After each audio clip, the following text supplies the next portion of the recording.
Indignado, indignado mesmo. Recebi do ministro Meirelles, da Fazenda, um alentado documento, 20 e tantas páginas, explicando a moda dele, a famosa PEC 241, que no Senado tem o número de PEC 55. Projeto de emenda constitucional, número 55 no Senado. E ele tenta explicar aqui como o equilíbrio das contas ajudará na retomada do crescimento econômico. Ele estabeleceu isso em alguns itens: aumento da confiança, retomada do investimento privado, crescimento econômico, emprego e renda, mais recursos disponíveis para investimento e consumo e queda de juros estrutural. Minha gente, esse Meirelles não entende nada de economia. Ele é um bancário. Ele sabe vender cheque especial com juros de 320% ao ano e cobrar juros de 480% ou mais no cheque especial.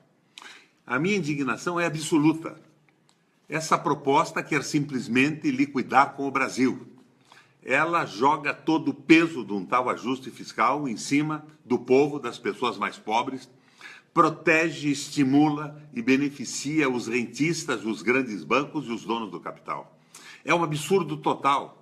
Ela vai provocar a marginalização de nosso povo, que é um povo de mais de 200 milhões de habitantes, e eu fico aqui imaginando um Brasil semelhante à Colômbia, um Brasil com maras, com grupos de bandidos, porque é isso que leva à marginalização, bandidos organizados e violentos, com rituais iniciáticos de crimes, assassinatos, completamente abandonados pelo Estado.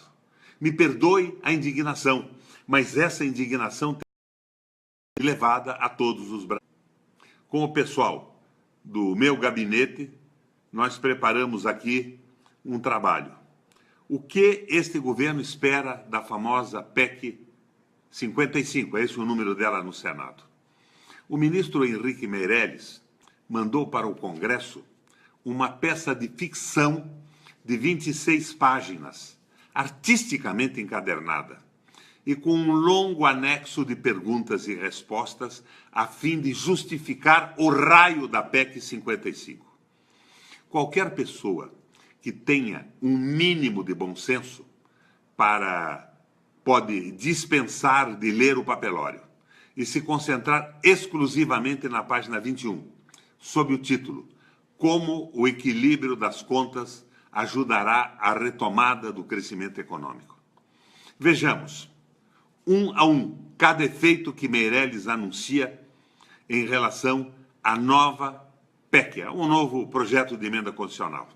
No total são 6. Trata-se da essência do que o governo espera com a aprovação da medida. É claro que se algum deles não funcionar, mas os outros funcionarem, teremos um resultado razoável. A economia, todos sabemos, não é uma ciência exata. Entretanto, ela funciona de tal forma que todos os resultados são a mais acabada falácia, os resultados das propostas do Meirelles. Produto exclusivo da imaginação do Meirelles, da sua inocência sobre a economia ou de uma profunda má-fé contra o povo brasileiro. Vamos examinar uma a uma das suas propostas. Primeiro efeito da PEC de Meirelles, segundo ele, é estabelecer a autoconfiança no Brasil. Nada mais falso, minha gente. Não é o reequilíbrio das contas que ajudará na retomada do crescimento econômico, mas a existência de demanda efetiva na economia, isto é, o fato dos consumidores terem renda, emprego e disposição para comprar. O investidor produtivo tem em vista o mercado, não as intenções de Meirelles ou a sua demagogia neoliberal, mistificadora. Enfim, a confiança empresarial é feito do crescimento econômico e não da causa. Assim, demolimos essa conversa mole de que o Meirelles vai restabelecer a autoconfiança do Brasil na economia. O segundo efeito esperado pelo Meirelles e que ele manda a todos os senadores como defesa da sua proposta, dele e do Temer, é a retomada do investimento privado. Outra ficção, ligada à primeira. Como eu, investidor, vou investir se a economia está numa depressão de cerca de 8% acumulado em 2 anos? A taxa de desemprego alcança 12% e a renda de todos os brasileiros está em queda. Vou inventar ou vou investir em produção e quem vai comprar? Na verdade, a confiança que se está construindo é exclusivamente para os especuladores financeiros que não dependem da demanda de produtos e serviços, mas da disposição do governo de pagar juros escorchantes sobre a dívida pública. E esse é o objetivo da PEC 241 ou 55 no Senado. Mostrar aos especuladores, aos picaretas do capital vadio, que o governo, à custa do sacrifício do povo brasileiro, está disposto a pagar com cortes na educação, na saúde e nos investimentos, sacrificando o povo brasileiro de uma forma extraordinária. É, me perdoem a força da expressão, uma canalice absoluta. O outro efeito, o terceiro efeito do Meirelles, crescimento econômico, ele diz. Não há a mais remota possibilidade de algum crescimento econômico resultar de um regime fiscal de congelamento de gastos correntes, de congelamento de investimentos. Crescimento econômico, numa situação de depressão como aquela que estamos vivendo, exige ampliação de gastos fiscais, seja gastos correntes, seja de investimentos. Esta é a primeira lição de economia estimulada por métodos keynesianos, os métodos que tiraram os Estados Unidos com o New Deal da miséria que estava no governo do Roosevelt. O efeito de crescimento do déficit fiscal é imediato, como se reconhece no próprio documento de Meirelles, só que mascarado por um raciocínio falacioso sobre o aumento da dívida, que na verdade a dívida cai com o crescimento do PIB. Se o governo investe, a economia funciona, a arrecadação aumenta, o produto interno bruto cresce, a dívida diminui nessa relação e disso nós não temos nenhuma dúvida. Portanto, esse efeito de crescimento econômico, essa retração e essa recessão, que é recusada até hoje pelo Fundo Monetário Internacional, é mentira ou é canalice. O quarto efeito, emprego e renda. Percebam bem o que eles tentam fazer para que nos iludamos com isso. Outra absoluta falácia. Emprego e renda são resultantes de uma economia em crescimento e só aparecem na primeira fase de um processo de expansão quando devidos a uma política deliberada de gastos públicos deficitários, nunca pelo congelamento de despesas fiscais. Já o crescimento derivado da ampliação de gastos públicos deficitários contribui para a expansão do emprego e da renda, gerando um círculo virtuoso de crescimento da economia e reduzindo a relação dívida-PIB. A dívida do Brasil só vai diminuir quando o PIB crescer. O quinto efeito, mais recursos disponíveis para investimento e consumo, diz o raio do Meirelles com o documento que desavergonhadamente nos envia para o Senado. É inteiramente falsa essa argumentação. Na medida em que o setor público congela gastos orçamentários, é imediatamente reduzida a demanda de bens e serviços do próprio setor público sobre a economia privada, congelando oportunidades de investimento e consumo reais, não financeiros. Se a economia está em depressão, como é o nosso caso, o setor privado, mesmo que tenha recursos disponíveis para investimento, como de fato tem, aplicados na dívida pública, ele os tem aplicados na dívida pública, não realiza investimentos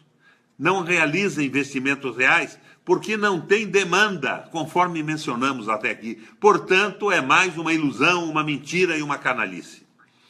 O sexto efeito do Meirelles, queda de juros estrutural. Para começar, o que quer dizer essa história de queda de juros estrutural? Não quer dizer nada. É uma palavra jogada ao vento. Esta é a mãe de todas as falácias. A taxa básica de juros, chamada Selic no Brasil, nada deve às forças do mercado, ou como o regime fiscal proposto pelo Meirelles. Nada deve também ao regime fiscal, mas obedece exclusivamente às determinações do Copom, que, por sua vez, condiciona as decisões do Banco Central. É o Banco Central, em última instância, que determina a taxa de juros. E, na prática, ele obedece às determinações do mercado financeiro especulativo, comandado pelo Itaú e pelo Bradesco no Brasil, que indicam os seus diretores. Afirmar que a taxa de juros é estrutural, aliás, eu insisto, ninguém sabe o que quer dizer isso, vai cair por conta do regime fiscal proposto, é enganar a sociedade brasileira e preservar uma política monetária, para dizer o mínimo, absolutamente criminosa. Conclusão, minha gente. Se as postulações de Meirelles são todas falsas, quais são, afinal, os objetivos ocultos mantidos na PEC do fim do mundo? Em síntese, trata-se de dar o passo final na construção do Estado mínimo, conforme a pressão constante sobre a economia brasileira exercida pelos formuladores do famoso Consenso de Washington.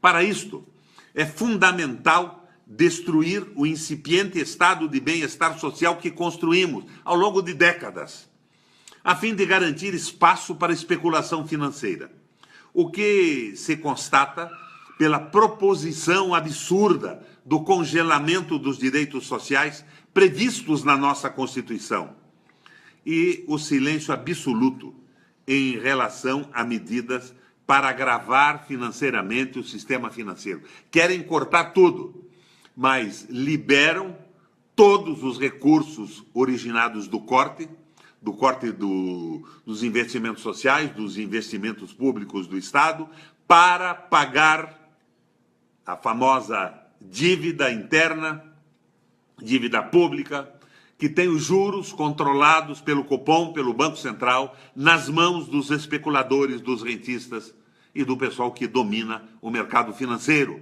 o capital vadio. Embutido nessa PEC está igualmente o propósito de reverter o processo de industrialização brasileira, de forma a nos tornar uma economia exclusivamente agroexportadora, com mínimo de mão de obra e salários relativamente mais baixos e com fraca contribuição do mercado interno, que de outra parte se considera dispensável, tendo em vista a forte concentração de renda que existe no Brasil e que eles pretendem ampliar. De renda e de terras. Inclusive, agora, querem liberar a propriedade de terras brasileiras para estrangeiros, grandes proprietários, investidores e fundos de pensão. E a produção deve ser exportada. A manipulação financeira, ao final, há de coroar, no modelo Meirelles, a desestruturação da indústria como consequência de uma política cambial assassina da produção interna.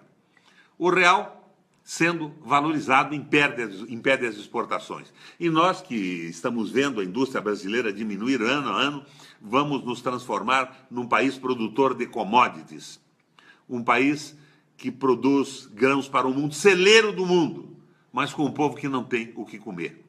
Em 80, a Malásia, a Coreia do Sul, a Tailândia e a China produziam industrialmente menos do que o Brasil. Hoje, nós produzimos cerca de 10% ou 12% do que eles produzem. Isto vem de longe, a financiarização vem de longe. Mas agora, com essa derrubada da presidente Dilma, que errava muito, que realmente tinha dificuldades de governar, que caiu nas mãos do Levi e que aplicava essa visão neoliberal também em certa medida, eles querem liquidar com o Brasil. O vice-presidente dos Estados Unidos, na Argentina, outro dia, dizia aos argentinos: por que vocês querem se industrializar se vocês são os celeiros do mundo? Estamos sendo reduzidos à época da colônia, produtores de commodities, de matéria-prima. E a agricultura intensiva, mecanizada em alta escala, desemprega. Ao mesmo tempo em que o governo do Temer e do Meirelles abandonam completamente a pequena e média agricultura e a agricultura familiar, que são responsáveis por 70% daquilo que o povo come. Vamos produzir trigo, milho,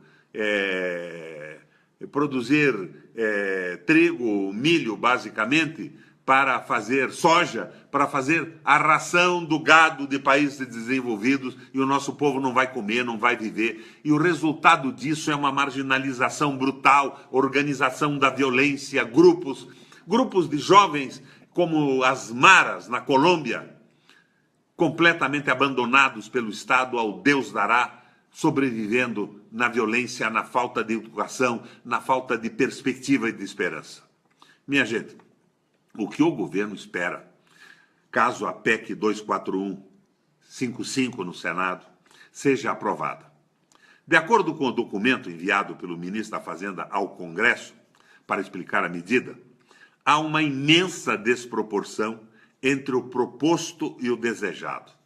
Na realidade, usando uma linguagem franca, pode-se dizer que esse projeto de emenda constitucional pode ser dividido em 3 componentes básicos. 1. Componente de pura ignorância do financiamento da economia, a saber, a ideia tosca e louca de que, cortando gastos públicos, a economia volta a crescer. Recorrentes lições históricas, desde o New Deal dos Estados Unidos e do novo plano da Alemanha, ambos da década de 30 do século passado, mostram exatamente o oposto. Ou seja, em depressão, é fundamental recorrer ao aumento de gasto público deficitário para estimular a retomada da economia. A economia cresce e a dívida diminui em relação à economia com o crescimento. O corte amplia a recessão, leva o povo à miséria, à violência e ao desespero. Segundo, um componente de crueldade, a saber, a tentativa de impor a carga do ajuste, do tal ajuste, exclusivamente sobre os pobres, ficando os ricos com todas as vantagens da especulação financeira intocada pela PEC do fim do mundo, que leva no Senado o número 55 e foi a PEC de número 241 na Câmara Federal. Terceiro, um componente, me perdoem a franqueza, de extrema imbecilidade, na medida em que os cortes nos gastos públicos determinam uma espiral descendente de queda do PIB, aumento do desemprego e o próprio aumento da dívida pública em relação ao produto interno bruto, contrariando o principal objetivo explícito da medida, que é atrair a confiança do empresariado. Minha gente, eles estão liquidando o Brasil, eles não sabem o que estão fazendo. Eles estão utilizando o poder em favor do mercado, dos rentistas, dos financiadores e dos bancos. Não há sensibilidade social, não há espírito público nisso. Por isso, eu que sou do PMDB e sou amigo do Temer, eu votei contra o impeachment da presidente Dilma. E eu fui o principal opositor da política da Dilma. Mas a Dilma tinha assumido conosco o compromisso de convocar eleições. Íamos discutir a economia, os destinos do Brasil, que tipo de sociedade nós queremos fazer e na qual nós queremos viver. Eleição direta era a solução. Mas o Temer foi impulsionado por economistas liberais, por interesses do mercado, por interesses geopolíticos de países mais desenvolvidos que o nosso, e está nos jogando numa guerra civil no médio prazo, minha gente. Me ajudem, pelo amor de Deus, a divulgar essas ideias. E o Congresso Nacional está sendo mobilizado com fisiologia. Eles dizem que querem cortar gastos, mas estão fazendo emendas de aumento de salário, distribuindo emendas para a base dos deputados e dos senadores, nomeando em cargos públicos indicados pelos partidos e pelos parlamentares de uma forma desbargada e sem limite. Estão gastando centenas de milhões de reais para aprovar essa barbaridade que joga o Brasil numa crise nunca vista em nossa história. Pelo amor de Deus, minha gente, vamos combater isso.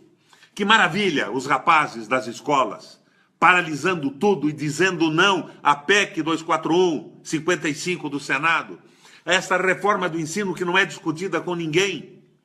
São as questões do Brasil discutidas hoje, nas salas das embaixadas, nos corredores dos bancos, e o interesse dos brasileiros está sendo marginalizado.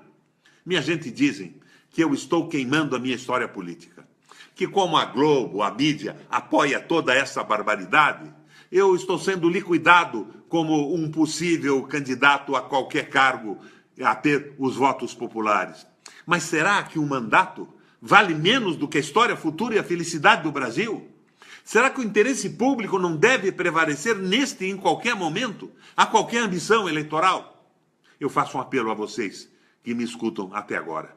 Me ajudem a divulgar esse texto. É um texto elaborado por mim e pelos companheiros do meu gabinete, que analisa com cuidado esta bobajada, esse crime que querem cometer contra o nosso país. Minha gente, nós temos que resistir nas escolas, na rua e no Congresso, e eu fico pensando, será que o Congresso brasileiro, o parlamento, é tão idiota a ponto de engolir e trocar por fisiologia de cargos e de alguns pichulecos e benefícios o futuro do Brasil? Eu peço, pelo amor de Deus, pelo amor que eu tenho ao país, pelo destino que eu sempre dei à minha carreira política e ao meu mandato, vamos enfrentar esta PEC porque ela acaba com o Brasil e nos joga numa situação de violência absolutamente desnecessária, inadmissível para um país e um povo maravilhoso como é o nosso. Minha gente, vamos à luta, deem retweet a esse meu texto, me ajudem a divulgar. Nós temos que resistir, porque nós somos brasileiros. O quinto efeito, mais recursos disponíveis para investimento e consumo, diz o raio do Meirelles com o documento que desavergonhadamente nos envia para o Senado. É inteiramente falsa essa argumentação. Na medida em que o setor público congela gastos orçamentários, é imediatamente reduzida a demanda de bens e serviços do próprio setor público sobre a economia privada, congelando oportunidades de investimento e consumo reais, não financeiros. Se a economia está em depressão, como é o nosso caso, o setor privado, mesmo que tenha recursos disponíveis para investimento, como de fato tem aplicados na dívida pública, ele os tem aplicados na dívida pública, não realiza investimentos reais, porque não tem demanda, conforme mencionamos até aqui. Portanto, é mais uma ilusão, uma mentira e uma canalice. O sexto efeito do Meirelles, queda de juros estrutural. Para começar, o que quer dizer essa história de queda de juros estrutural? Não quer dizer nada, é uma palavra jogada ao vento. Esta é a mãe de todas as falácias. A taxa básica de juros, chamada Selic no Brasil, nada deve às forças do mercado, ou como o regime fiscal proposto pelo Meirelles. Nada deve também ao regime fiscal, mas obedece exclusivamente às determinações do Copom, que, por sua vez, condiciona as decisões do Banco Central. É o Banco Central, em última instância, que determina a taxa de juros, e, na prática, ele obedece às determinações do mercado financeiro especulativo, comandado pelo Itaú e pelo Bradesco no Brasil, que indicam os seus diretores. Afirmar que a taxa de juros é estrutural, aliás, eu insisto, ninguém sabe o que quer dizer isso, vai cair por conta do regime fiscal proposto, é enganar a sociedade brasileira e preservar uma política monetária, para dizer o mínimo, absolutamente criminosa. Conclusão, minha gente. Se as postulações de Meirelles são todas falsas, quais são, afinal, os objetivos ocultos mantidos na PEC do fim do mundo? Em síntese, trata-se de dar o passo final na construção do Estado mínimo, conforme a pressão constante sobre a economia brasileira exercida pelos formuladores do famoso Consenso de Washington.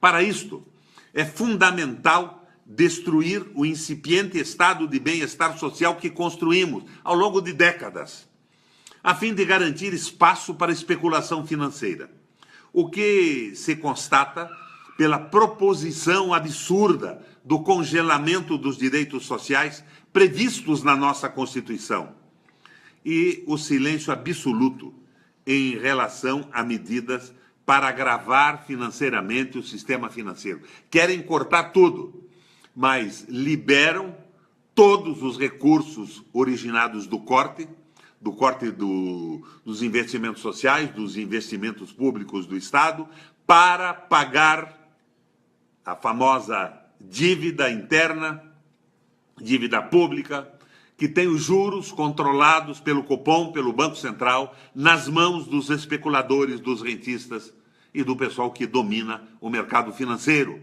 o capital vadio. Embutido nessa PEC está igualmente o propósito de reverter o processo de industrialização brasileira, de forma a nos tornar uma economia exclusivamente agroexportadora, com mínimo de mão de obra e salários relativamente mais baixos e com fraca contribuição do mercado interno, que de outra parte se considera dispensável, tendo em vista a forte concentração de renda que existe no Brasil e que eles pretendem ampliar. De renda e de terras. Inclusive, agora, querem liberar a propriedade de terras brasileiras para estrangeiros, grandes proprietários, investidores e fundos de pensão. E a produção deve ser exportada. A manipulação financeira, ao final, há de coroar, no modelo Meirelles, a desestruturação da indústria como consequência de uma política cambial assassina da produção interna. O real sendo valorizado impede as exportações. E nós que estamos vendo a indústria brasileira diminuir ano a ano, vamos nos transformar num país produtor de commodities, um país que produz grãos para o mundo, celeiro do mundo, mas com um povo que não tem o que comer. Em 80, a Malásia, a Coreia do Sul, a Tailândia e a China produziam industrialmente menos do que o Brasil. Hoje, nós produzimos cerca de 10% ou 12% do que eles produzem. Isto vem de longe, a financiarização vem de longe. Mas agora, com essa derrubada da presidente Dilma, que errava muito, que realmente tinha dificuldades de governar, que caiu nas mãos do Levi e que aplicava essa visão neoliberal também em certa medida. Vejamos, um a um, cada efeito que Meirelles anuncia em relação à nova PEC, um novo projeto de emenda constitucional. No total são 6. Trata-se da essência do que o governo espera com a aprovação da medida. É claro que se algum deles não funcionar, mas os outros funcionarem, teremos um resultado razoável. A economia, todos sabemos, não é uma ciência exata. Ela, entretanto, ela funciona de tal forma que todos os resultados são a mais acabada falácia, os resultados das propostas do Meirelles. Produto exclusivo da imaginação do Meirelles, da sua inocência sobre a economia ou de uma profunda má-fé contra o povo brasileiro. Vamos examinar uma a uma das suas propostas. Primeiro efeito da PEC de Meirelles, segundo ele, é estabelecer a autoconfiança no Brasil. Nada mais falso, minha gente. Não é o reequilíbrio das contas que ajudará na retomada do crescimento econômico, mas a existência de demanda efetiva na economia, isto é, o fato dos consumidores terem renda, emprego e disposição para comprar. O investidor produtivo tem em vista o mercado, não as intenções de Meirelles ou a sua demagogia neoliberal, mistificadora. Enfim, a confiança empresarial é feito do crescimento econômico e não da causa. Assim, demolimos essa conversa mole de que o Meirelles vai restabelecer a autoconfiança do Brasil na economia. O segundo efeito esperado pelo Meirelles, e que ele manda a todos os senadores como defesa da sua proposta, dele e do Temer, é a retomada do investimento privado. Outra ficção, ligada à primeira. Como eu, investidor, vou investir se a economia está numa depressão de cerca de 8% acumulado em 2 anos? A taxa de desemprego alcança 12% e a renda de todos os brasileiros está em queda. Vou inventar ou vou investir em produção e quem vai comprar? Na verdade, a confiança que se está construindo é exclusivamente para os especuladores financeiros que não dependem da demanda de produtos e serviços, mas da disponibilidade. Indignado mesmo. Recebi do ministro Meirelles, da Fazenda, um alentado documento, 20 e tantas páginas, explicando a moda dele, a famosa PEC 241, que no Senado tem o número de PEC 55. Projeto de emenda constitucional, número 55 no Senado. E ele tenta explicar aqui como o equilíbrio das contas ajudará na retomada do crescimento econômico.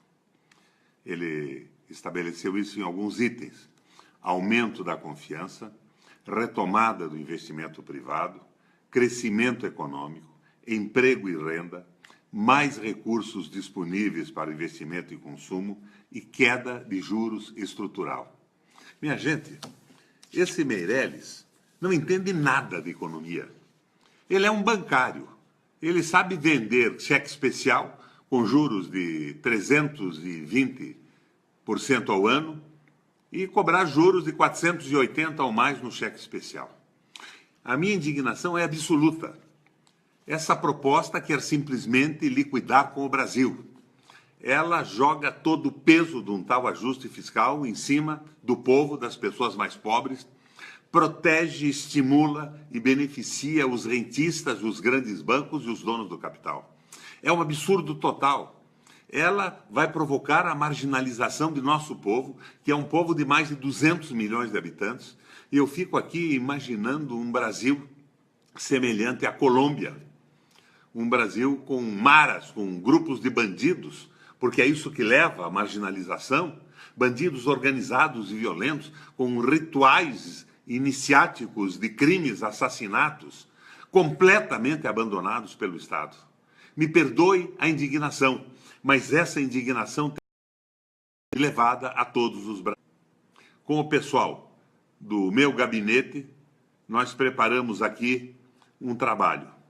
O que este governo espera da famosa PEC 55, é esse o número dela no Senado?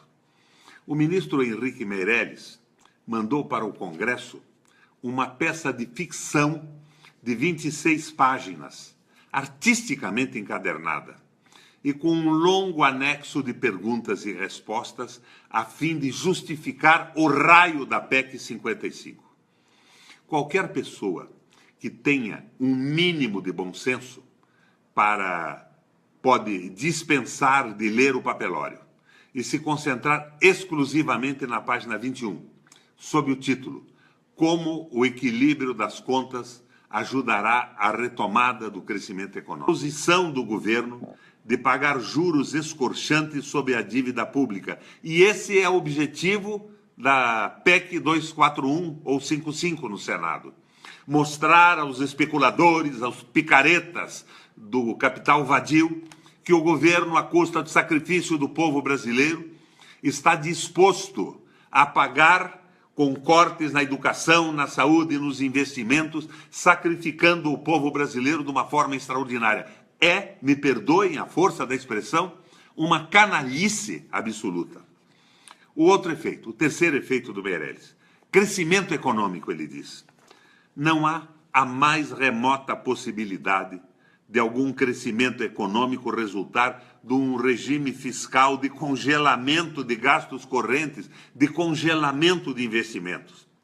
Crescimento econômico, numa situação de depressão como aquela que estamos vivendo, exige ampliação de gastos fiscais, seja gastos correntes, seja de investimentos.